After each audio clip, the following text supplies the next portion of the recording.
Good afternoon. I'm Tom Brock, and first off, I want to welcome you all to Ohio Dominican University. We are extremely excited to host this year's NCAA Division II Women's Basketball Elite Eight. We've been looking forward to this for quite some time. I also want to welcome the head coaches seated here today who represent the 8 teams who will compete this week. Coaches, congratulations on your team's success. To start things off, I'm going to introduce each coach. After I introduce you, please take a moment to talk about your journey so far and what it means to be here. After the coaches have made their opening remarks, we'll open it up for questions. And just a quick note, we should have some time following the news conference for some one-on-one interviews with the coaches. So first up, let's get to it. It's the head coach of the Columbus State University Cougars, Anita Howard. Thank you for having us. First of all, I think the NCAA has done a phenomenal job with the Elite Eight. Everything is immaculate. Our young ladies are floored with all the excitement. I hope we can focus for the game. But our journey to the Elite Eight is pretty much probably like all of these coaches up here. You know, it's been a long, strenuous journey, but, you know, just like all these other coaches, we've endured. Luckily, we've only had one season-ending injury early on, but for the most part, we've been able to put together 31 wins on the year, and we just pride ourselves on our defense. Our defense is our staple. We might not have the best, you know, offensive stat line, but we're going to make sure we come out and play defense. We have 2 phenomenal inside presence with Ashley Azuzu and Alexis Carter, but we have 6 phenomenal seniors that I'm going to truly miss, and I'm going to hang my hat on them to help me carry us through this Elite Eight tournament. Thank you, Coach. Next up, I'd like to introduce the head coach of Virginia Union University Panthers, Anne-Marie Gilbert. Well, as was mentioned by Anita Howard, I also like to thank the NCAA, Ohio Dominican, for their gracious hospitality, as well as our host, Melanie Ford, who's just been exceptional to work with. But in terms of our journey, it's been a very special journey. We are one of the teams that is making a repeat appearance here in the Elite Eight, and it's been a challenge to get back, but that's one thing we vowed that we would be back this year. We have several players on our team, including myself, that are from Ohio, and that was one of our goals at the beginning of the year, was to try to make it to Ohio Dominican. As we prepare at the beginning of a season, we began with the end in mind, and we've got 3 outstanding seniors. We're led by our center, Lady Walker, who's a player of the year in the CIAA, a kid that's averaged a double-double for the 2nd straight year. We have a junior, Alexis Johnson, a newcomer, Rachel Dakota, and just some other very talented individuals that have helped us have one of the better scoring offenses and a very resilient defense. So I'm going to be facing my dear friend, Coach Howard, who was in the same conference as me when we were in the CIAA just a year ago before she came to Columbus State. So we're 2 teams that play a similar style, and we're just excited to be here making a repeat appearance, and we're hoping that our defense as well can hold up so that we'll be successful moving forward. Thank you, Coach Gilbert. Head coach of the California Baptist University Lancers, Jared Olson. If you could talk with us a little bit about your path so far and what it means to be here. Well, like these guys just said, I mean, obviously, you guys are doing a great job hosting it. We're glad to be here. I think we've traveled more than just about any other team so far. We just got back from Alaska, which is very far away. And so we've been on the road for a long time, but we're definitely glad to keep playing. And we've got a really good group. Many of these kids have been in the Elite Eight before. We're just happy to be back, and we can do the best we can. Thank you, Coach. Now I'd like to introduce the head coach of the University of West Florida Argonauts, Stephanie Lawrence Yelton. Coach Olson is modest. I mean, holy cow, he's got a great team. We've got our hands full come tomorrow for game time. But our Argos, we have been at it since August 1st this year. So this has been the longest season that we've had for our women's basketball team. We took a trip to the Dominican Republic for a foreign trip in August to prepare for this season.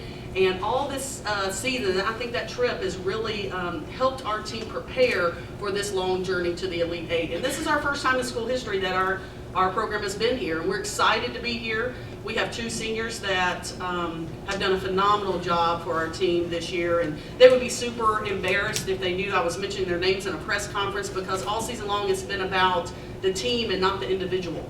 But Alex Coyne, she's the player of the year in our conference, and Katie Bobus, the other senior that plays a guard forward for us. Those two kids showed just tremendous toughness in our regional championship game.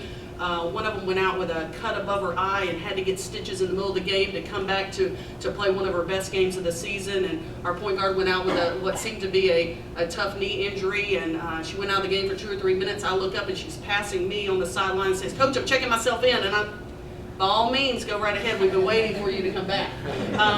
So it's been a great journey, a great road for us from West Florida, and we are so looking forward to being, on the court tomorrow against the Cal Baptist team, who I think they're a phenomenal team, and we're just looking forward to seeing these other teams play and compete at this level. Thank you, Coach. And Robin Freilich is the head coach of the undefeated Ashland University Eagles.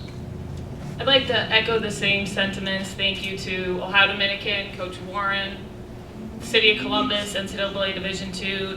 You make this feel like an absolute first-rate experience, and I know, as all the coaches have mentioned, our players have felt that too.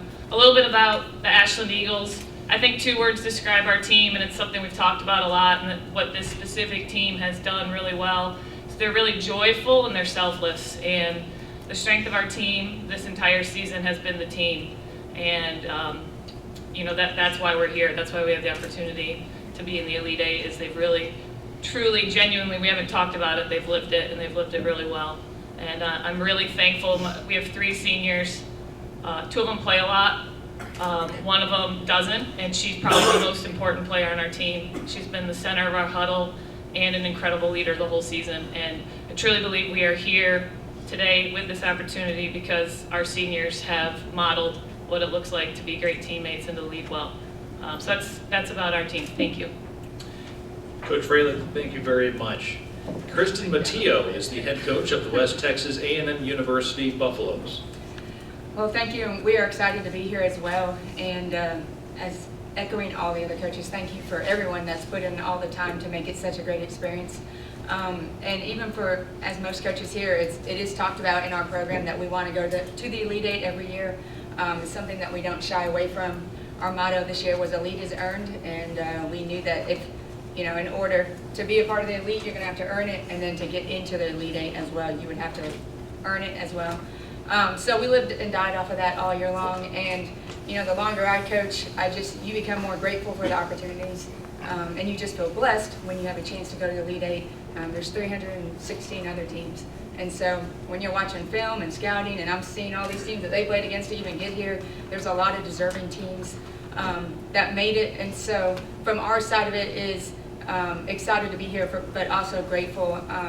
And we have 3 seniors that will have played 3 of their 4 years in their career in the Elite Eight. So for me even, and I've coached for a little while too, I just think that's, for them to have that opportunity is really special. So we're honored to be here, excited, and excited to face you guys tomorrow. Thank you, Coach. Next up is the head coach of the Harding University Bisons, Tim Kirby. We've had an awesome 2 days here in Columbus. We spent most of it downtown. What a great area! Just the way it's supporting this tournament and the people that we've come in contact with has been just first class. The way they treat us. The girls have made multiple comments about all the signs and people excited about us being here. So that just makes it a neat experience right off the bat. A little bit about our team. I think probably everyone up here feels like they're here because they've got a team. It's a opportunity to kind of showcase what you've done for the year. I'm sure everybody's regional was very difficult to get through, and just the competitive games that took place in order to win 3 and make it to the Elite Eight is pretty special. We're a really young team. We've got 2 seniors. One of our seniors, Andi Haney, is a 4-time all-conference player for us and is kind of the heart and soul of our team and has been to 3 NCAA tournaments. This is our first time to the Elite Eight. But if you ask our girls about her, she's just a tough, hard-nosed, hard-working girl. It's all about the team, and everybody needs multiple players like that to get to this point probably, but she has done a great job leading us, and we're really excited about our opportunity here. Thank you, Coach Kirby. And last but certainly not least is the head coach of the Queens College Knights, Elizabeth Nemovsky. Thank you. As well, I wanted to thank our hosts here at Columbus. It's been great at the NCAA as well. My team feels very, very special right now, and I think with all that's being done for all of the teams, they're starting to just realize the gravity of their accomplishment of being in the Elite Eight. I don't know if that's a good thing or bad thing that it's hitting them, but they certainly feel special. It's been a great journey for us, our first time in our program history as well. We do have a significant tradition at Queens College women's basketball, but those days are prior to Division II. So being able to put our women's basketball program back on the map has been a great accomplishment. It's been a great journey for our program. As I've said before, my first season we won 1 game, and here we are in the Elite Eight. And I think, you know, the Rowland sisters have definitely been a storyline that everyone is very interested and intrigued by. But of course, Madison and Mackenzie have played a huge role in helping to put our team where they are. And poor Merrick always somehow gets left behind, but she's a big part of our program as well. But as the coaches have said, this is really, you don't get here without being a team and everyone doing their part. So while the focus and attention is always on the Rowlands, it's been a great team effort, and the Rowlands have always been very willing to share the spotlight. And because of that, we kind of go as they go. They've been great senior leaders, and we're just going to keep following their lead. Thank you, Coach, and thank you, all of you coaches, for your opening remarks, sharing a little bit about the significance of your journey so far. I'd like now to open it up for questions for anyone in the audience.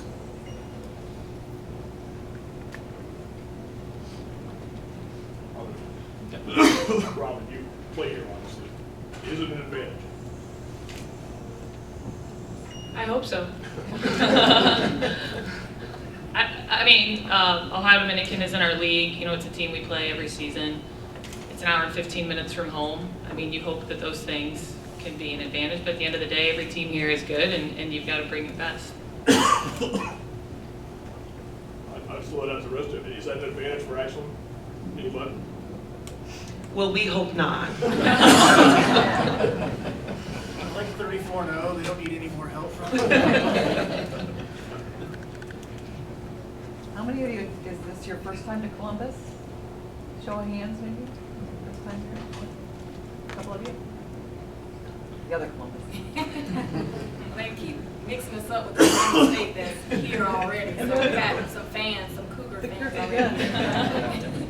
We've been sure to emphasize the word university on your name for that purpose. No, we'll take the fans. Coach Gilbert, this is a sort of a coming home for you and some of your players, isn't it? You're from Ohio. Yes, I am from Ohio, about 2 hours away from Elyria, Ohio. And, you know, I grew up watching the Ashland program under Sue Ramsey, and it's unfortunate that they haven't missed a beat, even in her retirement. Still, the beat goes on, but it is great to be home. And one of our seniors, like I mentioned, Lady Walker in particular from Cleveland, Ohio, she put our team on her back in the Atlantic Region Championship with 32 points, 10 rebounds to ensure we got here.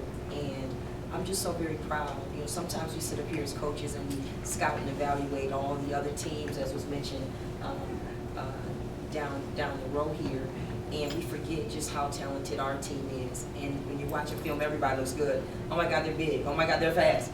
But you know, we're one of 8 teams that is back here in the Atlantic region. So we're just I'm very happy to be back near home. And I think Ashland will certainly have a little bit of an advantage. Obviously, they're from here, but each of us had to win our respective regions where we were if we weren't at home. So you're going to win some on the road, you win some at home, and they're the best team win.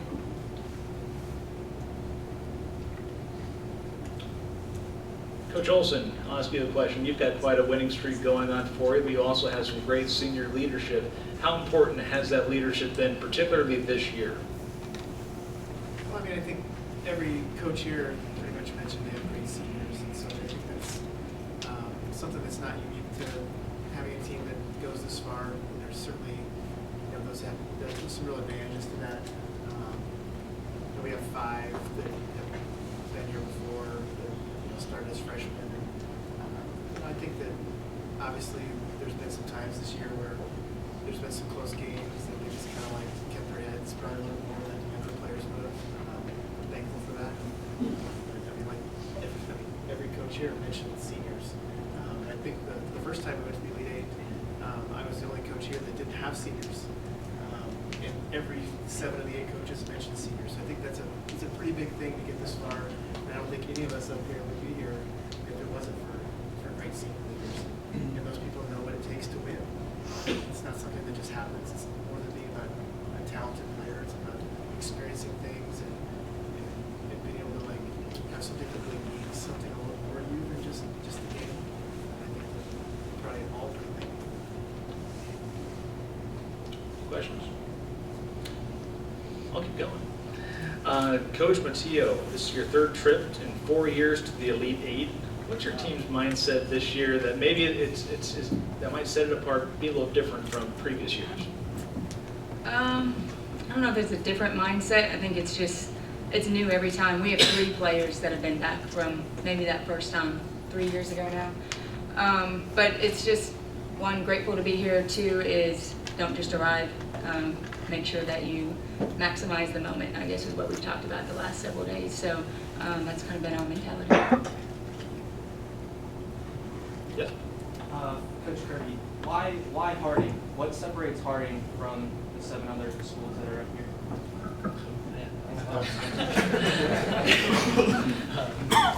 We've scouted Queens, and I don't know if anything separates us from them. They've got some pretty good players that are going to be very difficult to match up with. I'll just say some things that I feel like have got us to this point. I think depth is very important to our team. And we play 8 or 9 that kind of get it. And anytime you've got girls coming off the bench in D2, you've got some good things probably happening. 5 players can't do it for this long of a season.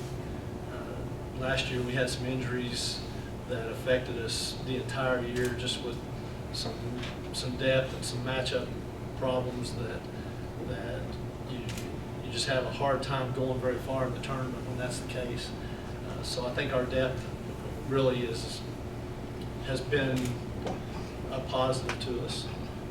I mentioned just the competitive region that we were in. Every team in it could go fairly deep with their teams, and that allows you to play hard. And nobody's up here without playing hard, but that allows you to play hard for probably a longer period of time. And most games on the regional level and this level are coming down to a few possessions, and I think depth plays a huge role. And so the other things that may be positives to all the teams up here, I think everybody's a little bit different as to their strengths, but I think that's a big thing for us. Yep. Coach Matteo, your club's lost twice since late January. What are you doing well right now? Probably lost more than twice here, but maybe not. Late January. We actually had 5 different point guards this year. Talk about pulling greatness out of people. We had to move people around, and we had a few injuries December, January, and then have finally gotten everybody back again. But as we got into February, we started piecing the pieces back together again. And when you're shifting people around sometimes, it just changing rotations gets you a little bit out of sync. Once we got past January, actually the end of January going into February, I thought we really began to settle down as a team. It's kind of a growing process for us this year. We kept saying don't judge us in our growing process because there's a lot of things changing. But once we got everyone back, I thought our whole team kind of settled back down once that happened. Coach Namofsky, you recently won your first regional title, and it wasn't all that long ago that your team was in a different position with a 1-25 record. How have you been able to? You're being kind. How have you been able to make the impact that you have, and how have you been able to turn the ship around to where you're now sitting at this table today? Well, it started with changing our culture, and that we were not going to be okay with being okay, and that we were going to strive for something better every day. And we've never been a team or a program that's focused on the end result. It's about the process and how we're going to live and work every day. So it started with that, and then recruiting. At the end of the day, you're as good as your player and your talent. So we knew we needed better talent. And I say all the time, Mackenzie Rowland was really the one that we decided we were going to build a program around. So once we got her, and we added a few other pieces, we started heading in the right direction. And then I say all the time, you know, I think people think that I had this great master plan that I was going to bring the Rowland family in, and it didn't work out that way. Or that wasn't the plan. We recruited Mackenzie, and then it became, oh, I have a sister, and then I thought, okay, well, everyone thinks their sister's great, and I saw her play, actually your sister's great, so if she wants to come, let's do it. So we kind of started with, you know, changing our culture, adding the right players, but as well as that talent, you know, Madison Rowland is a special player, and what people may not be aware is she accomplished a feat recently that has only been accomplished by Cheryl Miller in all divisions, which is the combination of 2,000 points. I'm going to get it wrong, so I'll just talk about the part that I know. The 2,000 points, 1,000 rebounds, and then wherever she is, I mean, she's led the country in steals for 4 years. So steals is in there, assists and blocks, and you can't accomplish those things without being more than just athletically gifted. You know, she's just a really competitive kid who works really, really hard and who's always done it for her team. And I think players who have that ability to say, hey guys, you know, come with me, I'll put the team on my back, go as I go, are really special players. So, you know, full credit for sure to Madison and what she's done for our program.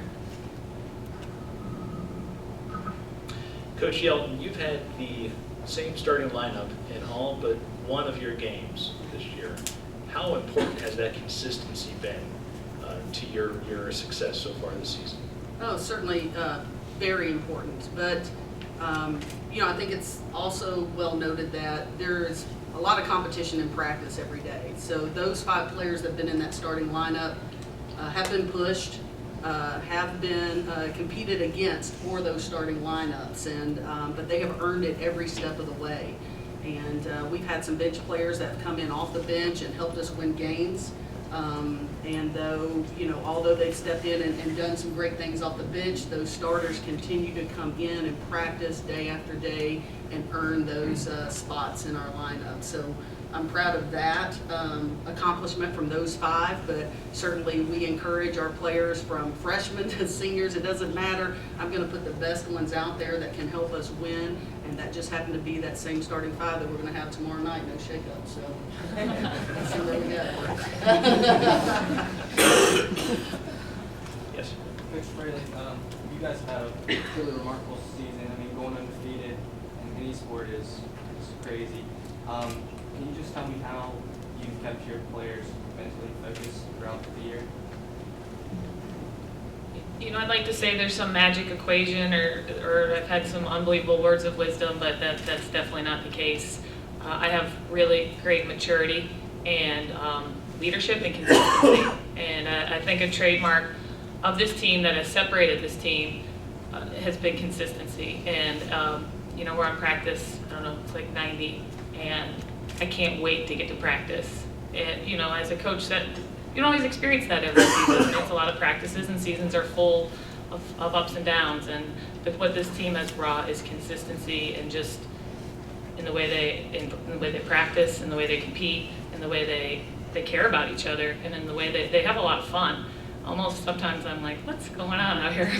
But they have a lot of fun. So I think that's been a trademark of this team that's helped to get us where we are now. Yes. To really anyone who wants to answer it, my class here is volunteering, and we've noticed a lot of branding. And I think you mentioned that the NCAA and the Sports Commission has put a nice touch on the city. So is it like seeing snow for the first time for some of your players when they see the logos on the buses and on the doors and on the elevators? What do those little touches mean to really have it sink in that we made it? we're here, and the branding matters today. Yeah, you take a look at any of the UWF, Instagram, Twitter, Facebook, there's been pictures of door hangers and key cards and signage and gyms and all that thing, and so it's, I think, again, like when the coaches said, they feel like they've arrived.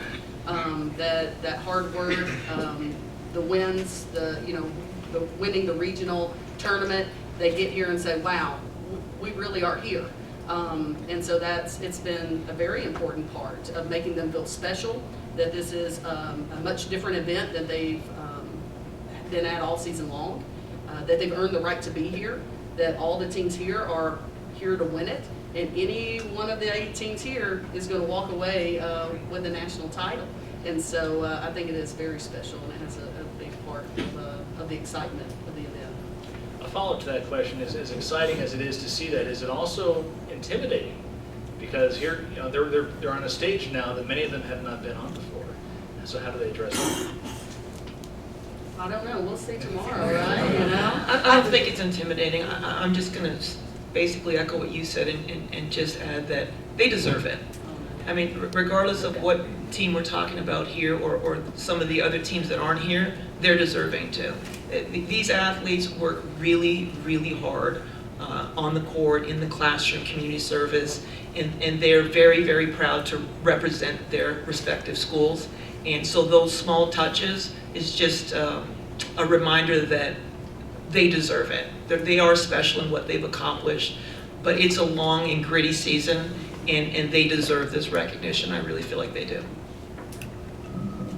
It makes them feel like they're a part of the March Madness.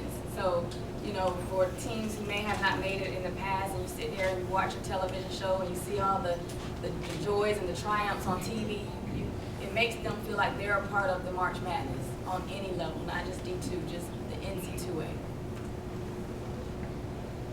Coach Rayleigh, none of your players have appeared in the Elite Eight before. What do you need to do to prepare them mentally for this stage? Yeah, that's a great question. I think the biggest thing, and I'm sure all the other coaches sitting here could attest to this too, is it's really exciting to make it, and then you can't just nestle in that.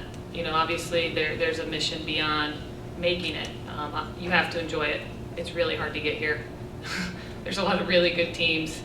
There's a lot of really good teams, as has been mentioned, that aren't playing that could very easily also be here.